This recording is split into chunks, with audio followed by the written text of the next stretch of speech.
நம் ஆண்டவர் இயேசு கிறிஸ்துவின் நாமத்தினால் மகிழ்ச்சியும் சமாதானமும் நம் அனைவரோடும் இருப்பதாக.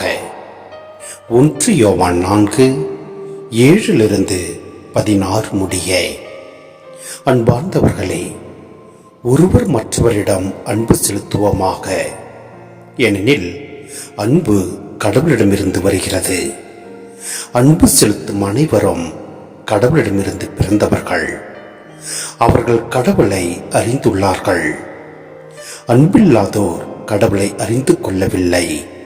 ஏனெனில் கடவுள் அன்பாயிருக்கிறார். நாம் வாழ்வு பெறும் பொருட்டு கடவுள் தம் ஒரே மகனை உலகிற்கு அனுப்பினார். இதனால் கடவுள் நம் மீது வைத்த அன்பு வெளிப்பட்டது. நாம் கடவுள் மீது அன்பு கொண்டுள்ளோம் என்பதில் அல்ல, மாறாக அவர் நம் மீது அன்பு கொண்டு தம் மகனை நம் பாவங்களுக்கு கழுவாயாக அனுப்பினார் என்பதில்தான் அன்பின் தன்மை விளங்குகிறது. அன்பார்ந்தவர்களே, கடவுள் இவ்வாறு நம் மீது அன்பு கொண்டார் என்றால் நாமும் ஒருவர் மற்றவர் மீது அன்பு கொள்ள கடமைப்பட்டிருக்கிறோம். கடவுளை எவரும் என்றுமே கண்டதில்லை.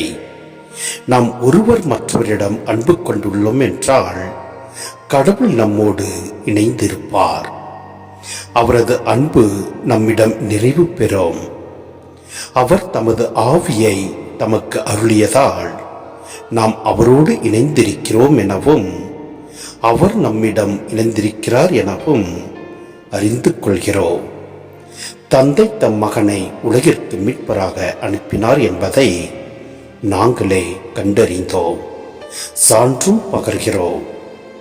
இயேசுவே இறைமகன் என ஏற்று அறிக்கையிடுபவரோடு கடவுள் இணைந்திருக்கிறார். அவரும் கடவுளோடு இணைந்திருக்கிறார். கடவுள் நம்மிடம் கொண்டுள்ள அன்பை அறிந்துள்ளோம், அதை நம்புகிறோம். கடவுள் அன்பாயிருக்கிறார். அன்பில் நிலைத்திருக்கிறவர் கடவுளோடு இணைந்திருக்கிறார். கடவுளும் அவரோடு இணைந்திருக்கிறார். சிந்தனை: அன்புக்கும் கடவுளுக்கும் இடையே உள்ள உறவு குறித்து இங்கு பேசப்படுகிறது. அன்பின் ஊற்றே கடவுள்தான். அன்பு செலுத்துவோர் கடவுளுக்கு நெருக்கமானோர். அன்பு செலுத்துவதன் வழியாக கடவுளின் சாயலில் வளர்கிறோம். ஏனெனில் கடவுள் அன்பாயிருக்கிறார். கடவுளை யாரும் காண முடியாது, ஏனெனில் அவர் உருவமற்றவர். எனினும் அவரது பிரசன்னத்தை நாம் உணர முடியும். அன்பே அவரது பிரசன்னம். அன்பும் நட்பும் எங்குள்ளதோ அங்கே இறைவன் இருக்கின்றார். கடவுள் அன்பு உயர்ந்தது, எல்லையற்றது, நிபந்தனையற்றது. தம் சொந்த மகனையே நம் பாவங்களுக்கு கழுவாயாக அனுப்பும் அளவுக்கு அவர் நம் மீது அன்பு கூர்ந்தார்.